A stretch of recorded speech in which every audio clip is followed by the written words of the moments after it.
Hello again, everybody, and welcome to another episode of We Watch Shudder. I am one of your hosts. My name is JD, and as always, who's here with me? It's Michelle. It's always Michelle, guys. That's the Holy whole yeah. thing. It's Michelle The and whole me, gimmick. and then we watch Shudder. Yeah. That's why the podcast is called We Watch Shudder, because we didn't want to go with We Are Not Creative. We're very straightforward. We Right. tell you what we're about. Right, Yeah. right on the nose. That's how we like to Mhm. do it. We talk Yep. about new original and exclusive releases that Shudder releases just about one a week. They keep up a pretty hefty schedule. It's really impressive. And that's Yep. what we're here to talk about today. What is the movie we're talking about today, Michelle? Did I watch it? I think I did. It is called The Long Night, Oh, right, originally known as The Coven. Right, I literally just got done watching that. Imagine Yeah. that's not a coincidence. So as we do, I will read you the description of The Long Night directly from the Shudder website. This is their blurb that they got put out there to get you hooked in to maybe watch this movie. It says, while searching for the parents she's never known, New York transplant Grace returns to her childhood southern stomping grounds with her boyfriend to investigate a promising lead on her family's whereabouts.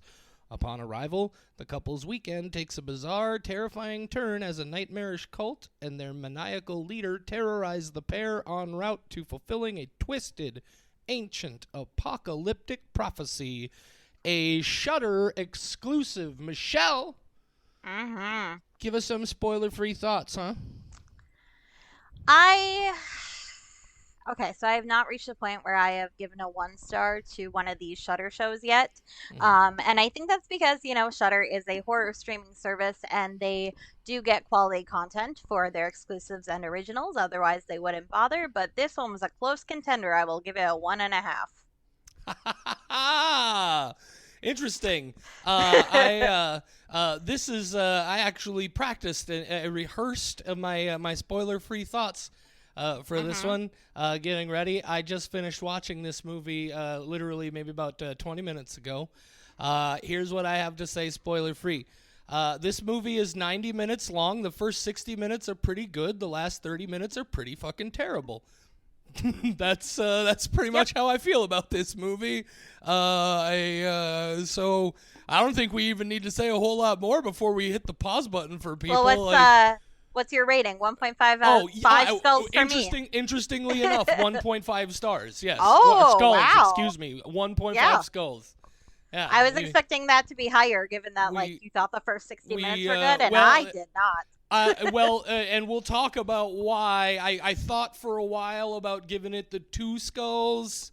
Yeah. But yeah, we'll talk about why I ended on 1.5. Because like I say, it sounds like I'm saying 2/3 of the movie was good, and that's not true. That can't be true. entirely what I'm saying. What I'm saying is the first 2/3 of the movie were somewhat interesting, but of course that all depends on what then happens in the last half hour. And oh man, does stuff happen in the last half hour, and we're gonna talk about it.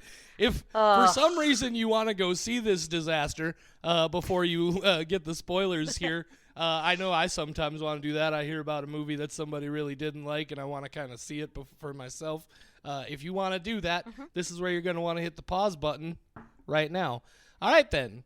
We're going to tell you why we didn't like this movie. Ooh, Hey, at least it's 2 weeks in a row now. We didn't do Mad God last week. Mad God was 2 weeks ago, wasn't it? Or was it last week? Yeah. No, that was 2 weeks ago. Revealer was last week, which we disagreed about. I was going to say we were kind of 2 weeks in a row, but it happens sometimes. I think this is the first time we've both been unified on not liking a movie this much, though. Like, we've definitely disliked other movies at the same time, but I tend to be a little bit more critical. This movie, man, I got some things to say about it. I'm going to let you go first, because you're probably going to be more eloquent, and I'm going to be more babbly. I wrote down so many things. First off, can we stop with chapter cards in movies. That's the thing horror movies are doing now, and I'm over it. Yeah, I'm so yeah. over it. It always seemed You pretentious and to me me. both. We've had two now. The last one that we just had this in was the one where she's wandering around the beach for forever. 20 days ago we watched Off Season, and that also had Yes. unnecessary chapter cards. This time I made a point to write down what they considered so important they had to be chapters. It was invitation, seduction, encounter, experience, ritual, committal, renewal. What the fuck? It makes no sense. Your How movie many should of be them good were enough. there? Seven, and they So, were kind so enough to put them in Roman numerals. right, and what they really were was pretension, pretension, pretension, pretension, pretension, pretension, and pretension. Yes, I hate that. It's a trend that apparently is like a big thing right now, and I'm over Yeah, it. It's always a black screen, it was tiny middle text. like Ari Aster did it, didn't he? On at least Midsummer or Midsummer or however you want to say that, and then I think maybe also on Hereditary. I don't remember, but I feel like on at least one of those there. But I feel like it's something that somebody did once that was really cool, and I can't even remember who that person was. But because now it's been done so much that I just don't care. Yeah. I don't care about your chapter cards. I'm not reading a book. I'm watching a movie.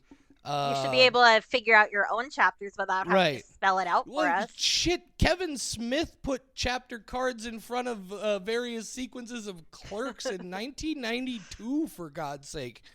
It's not a new concept. It's No, just everybody is doing it right Yeah. now, and it's not Stop necessary. it. Just make a Stop good it. movie, and you don't need to tell us what's happening. Also, I made notes of like what happened in each chapter, and it's stupid. Have Well, here's the thing. Okay.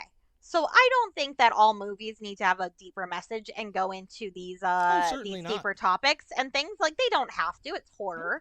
But why the fuck was this on a plantation and they were afraid that the KKK was coming after them, and they were both very pasty white people? Yeah. You're the people who brought up race, and you didn't have a black person in your movie. Right.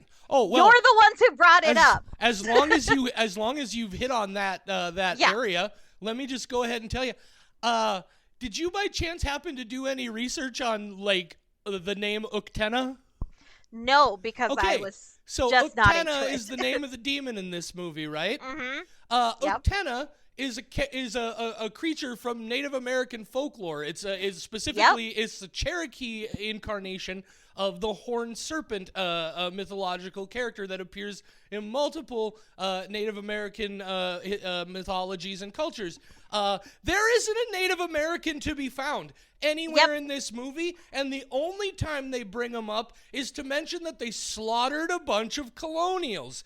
Granted, I caught that too. Yeah, granted, those colonials were part of an evil snake cult, but even that's a problem because what they've done is they've taken, yes, in a lot of those Native American myths, the horned serpent is not necessarily a friendly thing. In some of them, it's not necessarily a bad thing either. The point is it's not a universal, and they took it and just turned it into this very Christianized version of like a weird pagan snake cult, and it was just... there is a crucial moment where this movie fell apart for me, and it's when they found and read the book. I knew that was going to be the part that was going to upset you, because I was upset and I just started going to shit. I knew. Anyway, go ahead, continue. This movie also, it like cultural appropriation in 2022. I looked up How dare they? I looked up on IMDb, right? Just on the off chance that maybe there was somebody of Native heritage involved in the writing or direction of the film. And granted, I can't say with 100% certainty, but those, a couple of them were born and raised in New York, and they look like very pasty white folks. Yeah. So, that's something where if even I catch it and I'm very like oblivious, or I'm like, oh yeah, no, that is pretty bad, but like I caught it and I was like, what the fuck? And then later on they're talking about the Native Americans and like how dare they slaughter white people, and I was like, this is not a good look. But then also this movie like does not understand subtlety. It starts with like them just talking and then it cuts to her screaming, and it's like, I love okay. that. Yeah, and I liked that moment. I liked that. I thought that was good, like foreboding, like foreshadowing of what was to come. But then you find out she's just always screaming. That's just her like default.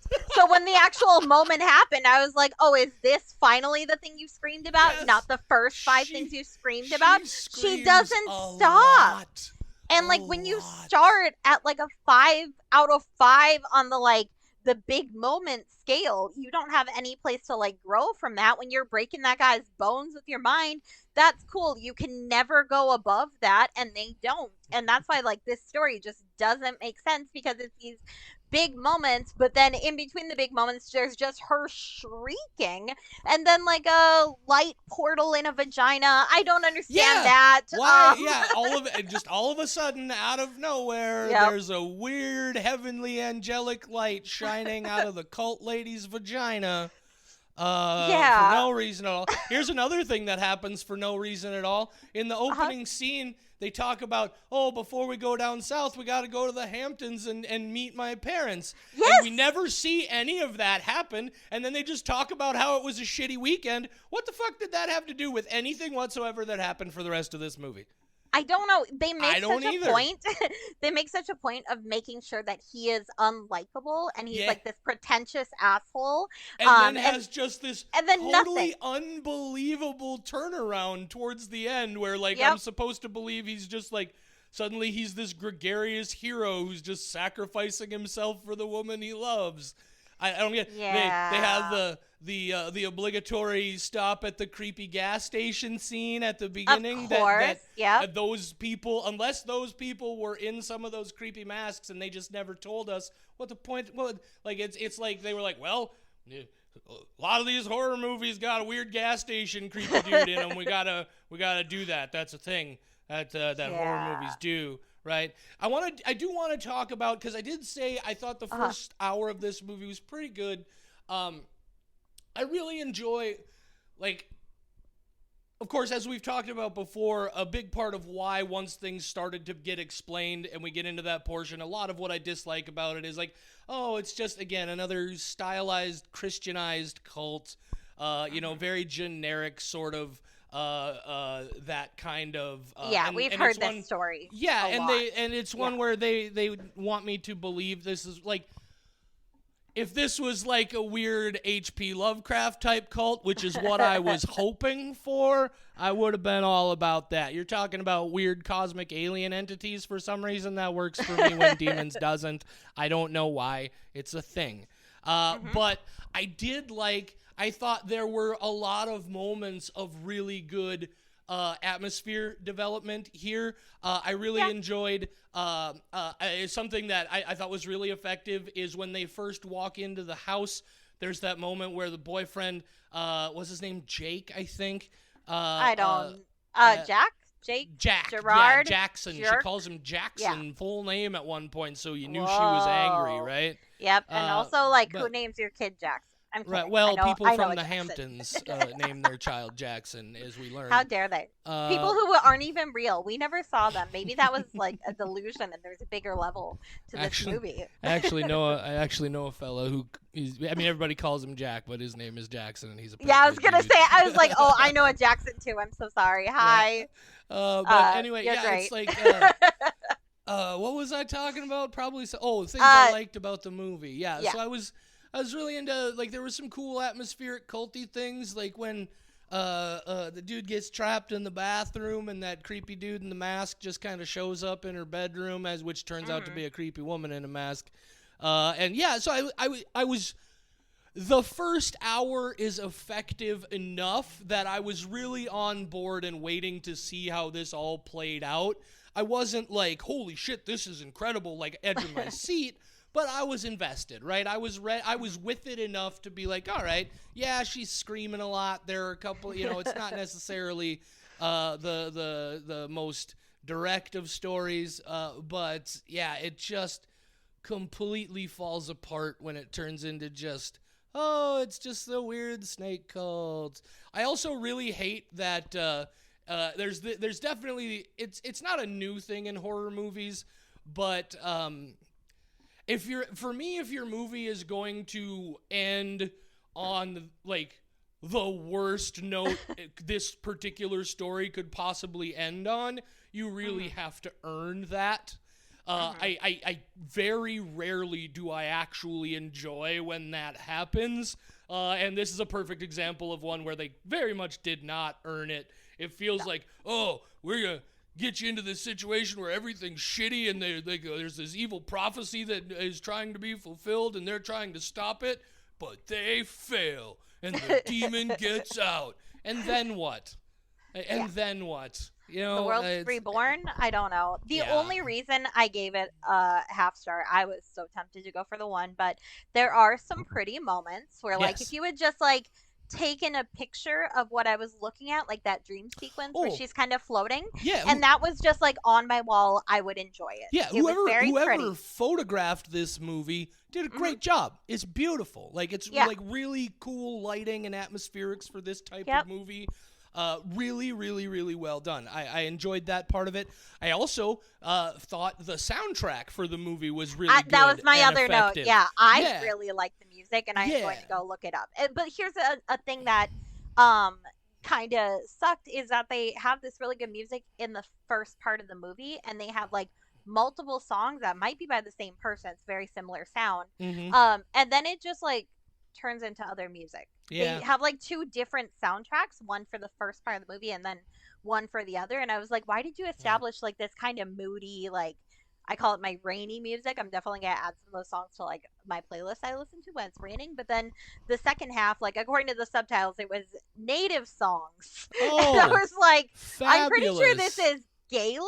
I don't even think, like, I couldn't think that you could even establish, like, what music they wanted in the second half. And I have to believe some of that came as, like, notes from the filmmakers about what those things should be. I don't know, man. And to be clear, like, I didn't know anything at all about Uktena until I saw this movie. But I'm the kind of person who, anytime I see a movie like this, I get really curious if this is, like, based on some real thing that is out there somewhere.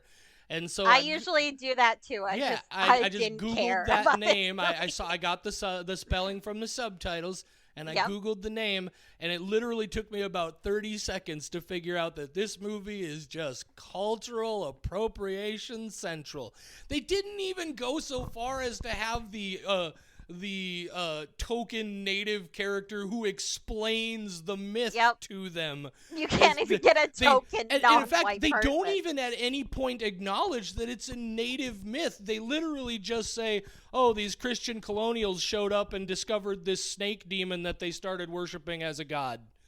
Like, and that's so much worse because I was so hung up on, like, you're making a point of, like, calling it a plantation. I went, oh no. And then talking about, like, we're in the South and talking about, like, those are some good old boys outside. Like, you're making all these statements. And I was like, why are you both white? That's a very weird choice. Right. And then they got to that part and it's like, okay, so it's like a native versus white thing. She's maybe descended from these other shitty white people. Right. That's fine. I guess it's okay. It at least makes sense. But then it's like, it's not even a white person's like, right. And like, what?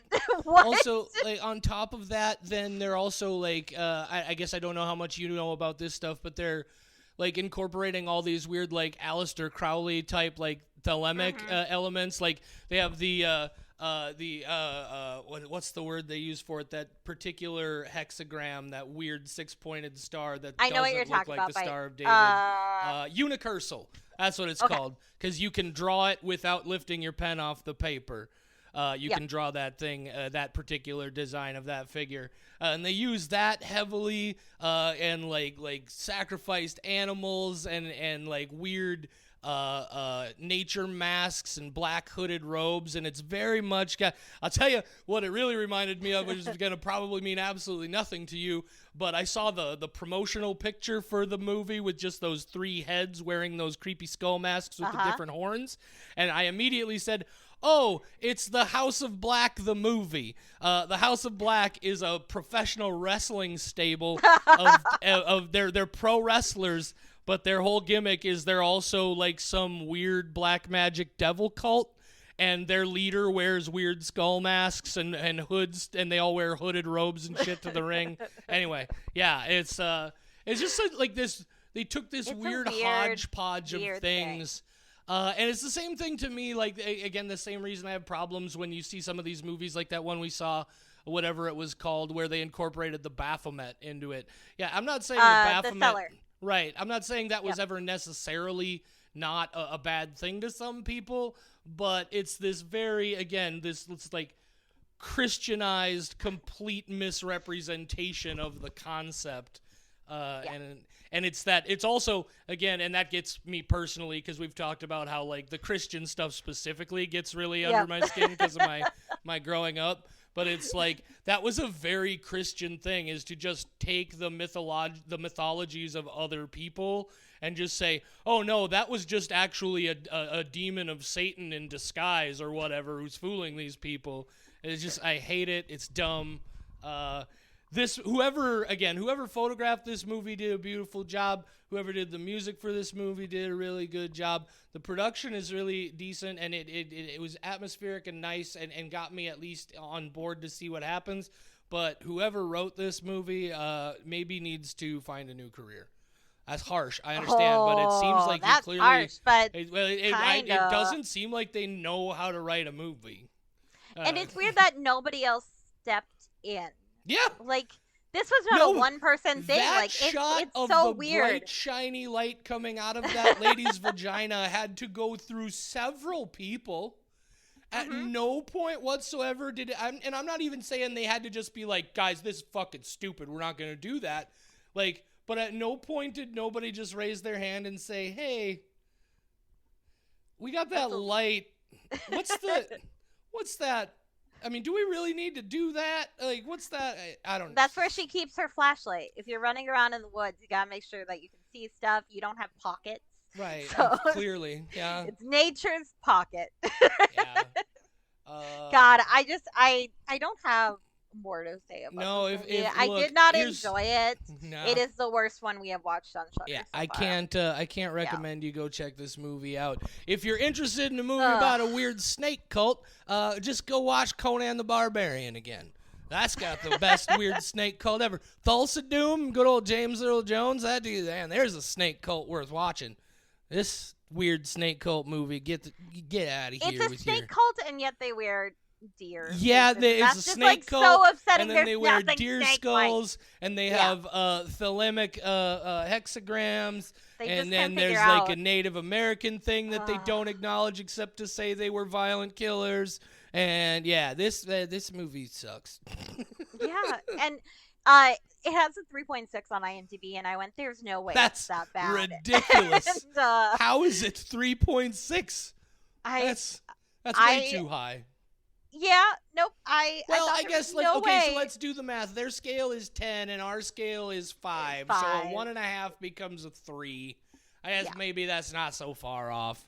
It's still wild that it is that low when usually the exclusives and the originals are not that bad because or for that matter, one of us usually likes that's what I was gonna say. Yeah. If we don't both enjoy it, typically there's at least one of us that's on the movie's side. We see what they were going for. It's fine. It wasn't a waste of time. Yeah. This was like the most bored I've been. I think this is the first one. I guess I can't fully say don't watch this movie, like, especially if you're a deep hardcore horror fan like we are.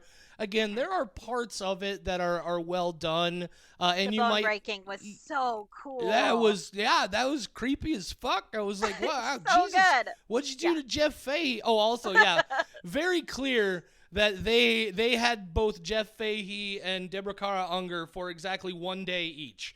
Like, that was their budget, is they could afford those two for 1 day. Deborah Kara Unger doesn't even do the flashback shots. That's a body double somebody else when they do the flashbacks. She was there for 1 day in that one room, and Jeff Fahey was there for 1 day to get crunched up by the weird wizard lady. And that was it. Because it definitely was not Deborah Kara Unger under that mask for the whole fucking movie. No, of course not. way. I think that's the only reason they put the masks in here, because they make no sense. There's no interaction with them. They're just hovering outside the house forever. I don't know. I have a lot of questions. And the worst thing is, I realize, like, I have a lot of questions of, like, why about a lot of different things. But then I realized that if I went back and I looked at the movie and really like analyzed, I would probably have a reason for the why that they did this, but I would hate the reason why, and that's worse. That it's not like something that they didn't consider. It's something that they went, oh no, like we had to have the mask so that their features weren't hidden. And I would be like, okay, I hate that reason so much more than like any hypothetical. Well, and also that way, like, they can just get whichever 3 or 4 of their random buddies who are willing to work for pennies to come in and actually do the movie that day. You know, it's, oh, Jim Bob can't make it today. It doesn't matter. Everybody's wearing masks. Yeah. Yep. Yeah. God, I did not like this. Here's the interesting thing about this is this is definitely the one that we have both disliked the most, but that doesn't bring it to the lowest overall score, which is definitely my fault. I gave the twin half a skull. That one to me, and I stand by a half a skull on the twin. I might even bump it up to 1, which would put it on a par with this. But then we also had Night's End, which was the your second lowest at a 1.75 that I gave a 1. Which it's this is in that territory for sure. I would call this the second movie since we started this podcast that you shouldn't bother with. Yeah, no, I think that's fair, putting it with the twin and Night's End, and the Long Night. Like, I don't even remember the twin, and that was only 2 months ago. Oh, the twin is the. You remember the twin? That's no, the one. I know the boy is alive, but he's not alive. Spoilers, but just don't bother. If you haven't bothered yet, don't bother. Yeah, I know, but it's just this will be forgotten. Coming up next week on We Watch Shudder, we got some movie called On the Third Day. What's it about? I have no idea. On the 7th. Comes out on the 7th, but that's why is it on the 3rd day when it comes out on the 7th? I don't know. I guess we'll find out. Right on. Do we remember what happens in the Bible in the Genesis story on the 3rd day? I don't remember.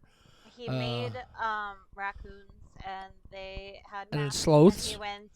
They make 3-toed sloths. That's just on the 3rd day. I have made a sloth. That would be me if I was a god. I'd be like, I have made a creature. You are welcome.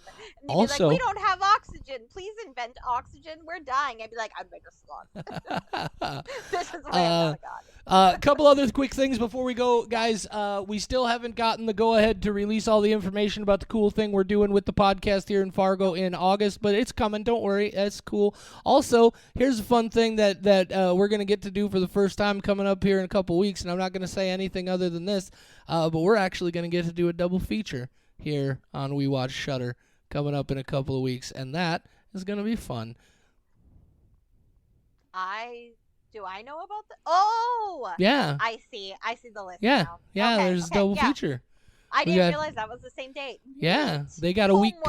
They got a week coming up where they're gonna release 2 movies, and there's at least one of them that I am fucking stoked about. And I think that's why I forgot that. Right. Because I got so distracted by that name. Because I was like, oh man, JD is giving that a 5. Oh, no matter what it is, that movie is getting a 5. It's already a 5 skull. All right. This is a rigged election. we've harassed these people enough. Let's let them go about their lives for another week. Thank you so much for joining us, guys. Say goodnight, Michelle. Good night, Michelle.